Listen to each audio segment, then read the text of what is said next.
الحمد لله وكفى وسلام على عباده الذين اصطفى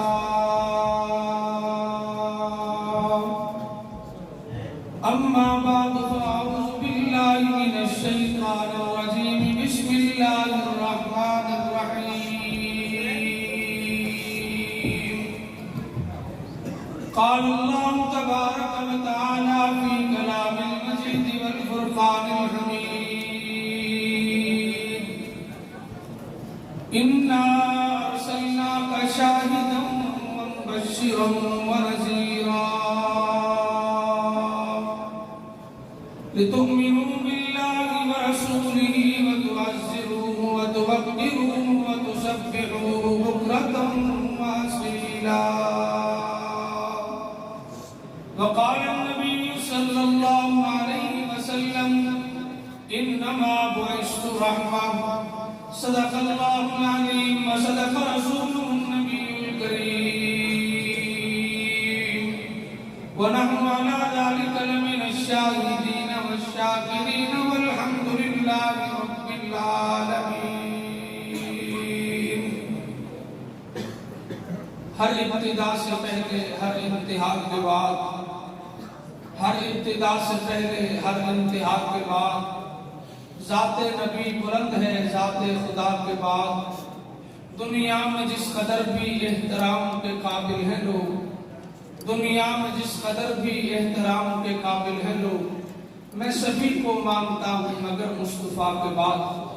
میرے انتہائی واجب الاحترام معزز دوستوں، بزرگوں، بھائیوں، اللہ رب العزت اس ادارے کو، علماء کی محنت کو اپنی بارگاہ میں قبول فرمائے.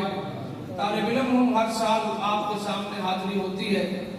آج انتہائی بخار تھا، مولانا کا حکم تھا، چند منٹ آپ کے سامنے گفتگو کروں گا. اللہ رب العزت اپنی بارگاہ میں قبول فرما لے. میں نے قرآن کریم کی ایک آیت آپ کے سامنے تلاوت کی ہے. میرے دوستو، اس دنیا میں سب سے گہرا، سب سے پیارا، بغیر کسی لالچ کے، بغیر کسی مفاد کے اگر کوئی رشتہ ہے تو میرے اور آپ کے سامنے وہ رشتہ ایک باپ اور بیٹے کا ہے. اس کے علاوہ دنیا میں کسی تعلق کا اعتبار نہیں. دنیا میں کسی تعلق کے بارے میں آپ یہ نہیں رائے قائم کر سکتے کہ یہ تعلق بغیر لالچ کے ہوگا، بغیر مفاد کے ہوگا. بلکہ آج اگر کوئی کسی سے ملاقات کرے، کسی کے ساتھ اپنا اٹھنا بیٹھنا شروع کرے، میرے اور آپ کے دل میں ایک دائیہ اور خیال گزرتا ہے شاید کہ اس کو مجھ سے کوئی مطلب ہوگا یا کوئی مفاد ہوگا. لیکن ایک رشتہ اس کائنات میں ایسا ہے جس کے بارے میں کبھی کوئی یہ نہیں سوچ سکتا کہ یہ رشتہ کسی مفاد کے لیے ہے یا کسی وجہ سے ہے. اللہ رب العزت نے اس رشتے میں بڑا پیار رکھا، بڑی محبت رکھی. ایک بیٹا جب دنیا میں آتا ہے، باپ کی توجیہات بدل جاتی ہیں، باپ کا رخ بدل جاتا ہے، اپنی خواہشات پہ، اپنی اولاد کی خواہشات کو اہمیت دیتا ہے. لوگ پوچھتے ہیں بھائی آج عید کا دن ہے، آپ نے کپڑے نئے نہیں پہنے، آپ نے جوتا نیا نہیں پہنا. باپ کہتا ہے بھائی میری اولاد اچھا کھا لے، اچھا پہن لے، سمجھو کہ باپ نے پہن لیا. یہ ایک باپ کا ذہن ہے. لیکن میرے دوستو یاد رکھو، ایک وقت ایسا آتا ہے اگر دنیا کے اندر باپ کی موجودگی میں بیٹا دنیا سے چلا جائے تو باپ کیا کرتا ہے؟ اپنے بیٹے کو دفنانے سے پہلے کہتا ہے اے میرا بیٹا، تو دنیا میں رہا، تیرے میرے اوپر بڑے حق تھے. میں نے تجھے پالا، میں نے تجھے بڑا کیا، تیری شادی کا وقت آیا، میں نے تیری شادی کی. آج تو دنیا سے جا رہا ہے، میرا تیرے اوپر آخری حق یہ ہے میں تجھے کفن دے دوں، تیرا جنازہ پڑھا کے تجھے قبر کے حوالے کر دوں. اس کے بعد باپ اور بیٹے کا تعلق ختم ہے. رب کائنات نے انسان کو دنیا میں بھیجا، اس کو حدودات دی، قیودات دی. اے میرے بندے، تو نے اس دنیا میں رہنا ہے. اس دنیا میں رہنے کے لیے باپ کا حق یہ ہے، پڑوسی کا حق یہ ہے، رشتہ داروں کا حق یہ ہے، عزیزوں کا حق یہ ہے، باپ اور بیٹے کا حق یہ ہے. لیکن جب انسان قبر میں اترتا ہے سارے حقوق ختم ہو گئے. اب باپ بیٹے سے ملاقات نہیں کر سکتا. آج ایسا وقت آ چکا ہے، بیٹا قبر میں ہے، باپ چھوڑ کے جا رہا ہے. اب بیٹا پکارنا بھی چاہے، باپ کو پکار نہیں سکتا. बाप से बात नहीं कर सकता। वजह क्या है? रब्बे कायनात ने बेटे को और जहान में भेज दिया, बाप और जहान में मौजूद है। भाई तवज्जो मेरी तरफ रहे, बाप और जहान में मौजूद है। फरमाया अब ये रिश्ते खत्म हो गए, ताल्लुक खत्म हो गए, बेटा कब्र में चला गया है। जब मैयत वाले मैयत को दफना के आते हैं, मैयत 3 मरतबा पुकारती है, वो मुझे छोड़ के जाने वालों जरा मुड़ के देखो, मैं अकेला हूँ, लोगों को आवाज नहीं आती। दूसरी मरतबा पुकारा जाता है, लोग तवज्जो नहीं देते। तीसरी मरतबा जब मैयत पुकारती है, उसकी आवाज पे कोई मुड़ के नहीं देखता, मैयत के मायूस हो जाती है, शायद कि अब उस जहान से मेरा ताल्लुक नहीं रहा। फरमाया जब सारे रिश्ते खत्म हो गए, सारे ताल्लुक खत्म हो गए, अब इंसान के अगले जहान की इब्तिदा है। इंसान कब्र में उतर चुका है, मुनकर नकीर आते हैं, सवाल करते हैं, मन रब्बु का, तेरा रब कौन है? ऐ मेरे दोस्त, आज कब्र की तन्हाई है, दोस्तों की दोस्ती छूट गई, वालिदैन की शफकत चली गई, असातिज़ा की शफकत चली गई, रिश्तेदारों की मोहब्बत खत्म हो गई। आज अकेला तू है और तेरे सामने सवाल करने वाले, जज़ा और सजा वाले 2 फरिश्ते मौजूद है। इंसान सोचता है अब मेरे साथ होने वाला क्या है? ऐ मेरे दोस्तों, जब सब ताल्लुक मिट गए, सब रिश्ते नाते टूट गए, आज भी अगर इंसान कब्र में मौजूद है, इंसान से पहला सवाल किया ये जाता है, मन रब्बु का, तेरा रब कौन है? ऐ मेरे दोस्त, जब सब छोड़ गए, आज उस कब्र के अंदर अगर तुझे किसी जात ने सहारा दिया है, किसी जात ने तुझे ये आके कंधा दिया है कि ऐ मेरे उम्मती, ये न समझना कि शायद बाप छोड़ गया, रिश्तेदार छोड़ गए, तो ऐ फरिश्ते सवाल करते हैं, मन रब्बु का के बाद तेरा नबी कौन है? सारे रिश्ते खत्म हो गए, लेकिन मोहम्मद मुस्तफा, अहमद मुस्तफा, साकिए कौसर, शाफिए माशर, मक्का के मुदर्रे यतीम, अब्दुल मुत्तलिब के पोते, अब्दुल्ला के बेटे, आमिना के रखते जिगर ने अपने उम्मती को न दुनिया में छोड़ा था, न आलमे कब्र में अकेला छोड़ा है। कहीं मेरा उम्मती ये न समझ ले कि मेरे नबी का रिश्ता बाप जैसा था, बल्कि कुरान कहता है मा काना मुहम्मदुन अबा अहदिन मिन रिजालिकुम, ऐ मर्दो, मोहम्मद तुम मर्दों में से किसी के बाप नहीं है। मैंने कहा ऐ अल्लाह, 73 मकामात पे तू कहता है बाप की इज्जत करो, बाप के सामने उफ न कहो, तूने कौन सा रिश्ता अपने पास छुपा के रखा है कि मोहम्मद तुम्हारे वालिद नहीं है? ऐ अल्लाह, वालिद नहीं है तो फिर क्या है? वलाकिन रसूलुल्लाह, तुम्हारे रसूल है। मैंने कहा मुझे पता कैसे चलेगा बाप की शफकत क्या है, रसूल की शफकत क्या है? फरमाया इससे जरा और आगे चल, एक मकाम और आएगा। कैसा मकाम है? रब का ऐलान होगा, ला यतकल्लमुना इल्ला मन अज़िन लहु रहमानु व क़ाल सवाबा। ऐ बंदो, आज के दिन किसी को बोलने की इजाजत नहीं है, आज के दिन किसी को बात करने की इजाजत नहीं है। ऐलान किया जाएगा वो उम्मिही व अबी व साहिबतिही व बनी। आज बाप बेटे का नहीं है, माँ बेटी की नहीं है। ऐ मेरे अल्लाह, कैसा वक्त आ चुका है, कैसा मकाम आ चुका है। आज बाप अपने बाप होने को तस्लीम करने को तैयार नहीं, माँ बनने को तैयार नहीं। सारी उम्मतें जद्द अमजद सैयदना आदम के दरवाजे पे जाएंगी, हजरत आदम कहेंगे काला आदम सफीउल्लाह नफ्सी नफ्सी। सारी उम्मतें हजरत मूसा के दरवाजे पे जाएंगी, काला मूसा कलीमुल्लाह नफ्सी नफ्सी। सारी उम्मतें हजरत ईसा के दरवाजे पे जाएंगी, काला ईसा रूहुल्लाह नफ्सी नफ्सी। हत्ता कि सारी उम्मतें इकट्ठी होकर मेरे पैगंबर के दरवाजे पे जाएंगी। फरमाया ऐ मेरे बंदे, आज ऐसा वक्त आ गया, माँ बाप भी छोड़ गए, रिश्तेदार भी छोड़ गए, ताल्लुक भी खत्म हो गए, लेकिन इस दुनिया में एक ताल्लुक ऐसा था जिससे तूने सारी जिंदगी मुंह फेर के रखा। उस दिन अगर तुझे किसी की मोहब्बत काम आएगी, किसी का प्यार काम आएगा, किसी की सुन्नत काम आएगी, याद रखो वो आमिना के लाल, अब्दुल्ला के रखते जिगर, मोहम्मद मुस्तफा की सिफारिश काम आएगी। मेरे अजीज दोस्तों, मेरे पैगंबर ने तो हमें किसी मकाम पे नहीं छोड़ा।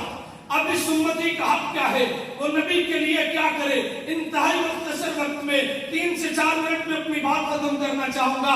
फरमाया अल्लामा बेज़ावी रहमतुल्लाह अलैह लिखते हैं, जब कोई नबी नबुव्वत का दावा कर दे, अपने दावा नबुव्वत में सच्चा हो, नबी के उस उम्मती का हक ये है अपने नबी के 5 हुकूक को अदा करे।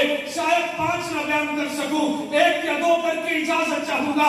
फरमाया जब कोई नबी नबुव्वत का दावा कर दे, उम्मती का पहला हक ये है अपने नबी पे ईमान ले आए। मैंने कहा ए अल्लाह, हम तो 1400 साल के बाद आए, हमें ईमान के मयार का पता नहीं है, हमें ईमान की बुलंदी का पता नहीं है, हमें अंदाजा नहीं है ईमान कैसा लाना है। सूरत बकरा है, आयत आती है फ़इन आमनू बिमिस्लि मा आमनतुम, ऐ अल्लाह के बंदो अगर ईमान लाना चाहते हो सहाबा जैसा लाओ। ऐ अल्लाह, सहाबा का ईमान कैसा था? अबू बकर के दरवाजे पे जाओ, ईमान की महराज समझ आ जाएगी, ईमान की बुलंदी समझ आ जाएगी। फरमाया मक्का के काफिरों ने अबू बकर को मारना शुरू किया।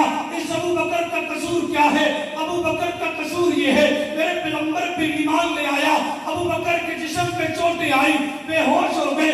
जब होश आया अबू बकर ने ये नहीं पूछा मेरी तबीयत कैसी है, अबू बकर ने ये नहीं पूछा मेरे जख्म कहाँ लगे हैं, बल्कि जब अबू बकर सिद्दीक को होश आया अबू बकर पूछते हैं ए मेरी अम्मा, मेरे मोहम्मद का क्या हाल है, आ यही अबू बकर को देख ले। फरमाया कौन अबू बकर? मक्का के बाजार में 11 दुकानें रेशम की है। बाप ने कहा क्या? बाप कहने लगा ए अबू बकर, तू मोहम्मद का यार है, मोहम्मद का साथी है, मोहम्मद का दोस्त है, जा रास्ते दो है, या मेरे साथ कुफ्र और शिरक में आ जा या मोहम्मद के साथ चला जा। अबू बकर कहने लगे ए अब्बा जान, आपको छोड़ सकता हूँ, घर को छोड़ सकता हूँ, कबीले को छोड़ सकता हूँ, लेकिन मोहम्मद की यारी को, मोहम्मद पे ईमान को नहीं छोड़ सकता। अबू बकर के वालिद कहने लगे नाम अबू कुहाफा है, ए अबू बकर जा, अगर मोहम्मद के साथ जाना है मेरा घर छोड़ दे। अबू बकर दरवाजे पे पहुंचे, वालिद ने आवाज दी, कहने लगे तेरे तन पे लिबास मेरा है, इस लिबास को उतार दे। अबू बकर सिद्दीक ने टाट का लिबास पहना, अपना लिबास वालिद के हवाले किया। रब ने आसमान के फरिश्तों को हुक्म दिया ए फरिश्तों, आज नूरी लिबास उतार के टाट का लिबास पहन लो। ऐ अल्लाह, तेरा कानून ये नहीं है, तेरी कुदरत ये नहीं है, तूने आज कैसे हुक्म दिया? फरमाया अगर ईमान की बुलंदी देखनी है, ईमान की महराज देखनी है, अबू बकर के दरवाजे पे आना पड़ेगा। जब अबू बकर जैसा ईमान लेके आओगे, रब्बे कायनात फिर अबू बकर की इब्तिदा जैसी फरिश्तों की इब्तिदा लाज़िम कर देंगे। अर्श पे अगर अबू बकर ने टाट का लिबास पहना है तो 7वें आसमान के अर्श पे फरिश्तों ने टाट का लिबास पहना। नबी का दूसरा हक यह है अगर कोई नबी ईमान ले आए, ईमान का दावा, नबूवत का दावा कर दे, उम्मती का दूसरा हक यह है उस नबी का अदब करे। मेरे दोस्तों, अगर अदब भी देखना है तो वो भी अबू बकर के दरवाजे से मिलेगा। अदब कैसा? फरमाया हिजरत की रात है, आका इनामदार ने अबू बकर के दरवाजे पे दस्तक दी, दरवाजा खुल गया। ए अबू बकर, मैंने दरवाजे पे दस्तक दी है, रात का वक्त है, जरा देर तो लगती, जरा वक्त तो लगता, फौरन दरवाजा खुल गया। अबू बकर कहने लगे ए अल्लाह के नबी, आपने एक दिन फरमाया था ए अबू बकर, एक रात ऐसी आएगी मैं तेरे दरवाजे पे आऊंगा। खुदा की कसम, आपका वो फरमाना था कि आज का दिन है। अबू बकर इशा की नमाज से लेके फजर की नमाज तक अपने मोहम्मद का इंतजार करता था, कहीं ऐसा ना हो मेरे मोहम्मद मेरे दरवाजे पे आए, मैं दरवाजा खोलने में देर कर दूं, आका करीम को मेरी इंतजार में, मेरे दरवाजे पे मेरी इंतजार करनी पड़ जाए। फरमाया मेरे अदब ने गवारा है। नंबर 2, वही हिजरत की रात है, आका इनामदार का चेहरा है, अबू बकर की आंखें हैं, देख रहे हैं और आंखों से मसरूर हो रहे हैं। फरमाया सांप ने डंग मारा, अबू बकर ने एड़ी नहीं हटाई, दूसरा डंग मारा, अबू बकर ने एड़ी नहीं हटाई। कहने वाले ने कहा अबू बकर इतना बर्दाश्त करने की जरूरत क्या थी? सच्चे जरा अबू बकर सिद्दीक की आंख के आंसू से आंसू का कतरा गिरता है, पैगंबर की रुखसार पे आका की नींद खुलती है। फरमाया अबू बकर चेहरा लाल क्यों है, आपकी आंखों में आंसू क्यों है? फरमाया आका किस सांप मेरे एड़ी पे डंग मार रहा है। फरमाया जगा देते, आका अदब ने गवारा नहीं किया, मेरे पैगंबर आराम करें, अबू बकर जगा दे। फरमाया एक वक्त ऐसा भी था पैगंबर अली की गोद में आराम कर रहे थे, अली ने जगाया नहीं, असर का वक्त गुजर गया, पैगंबर की आंख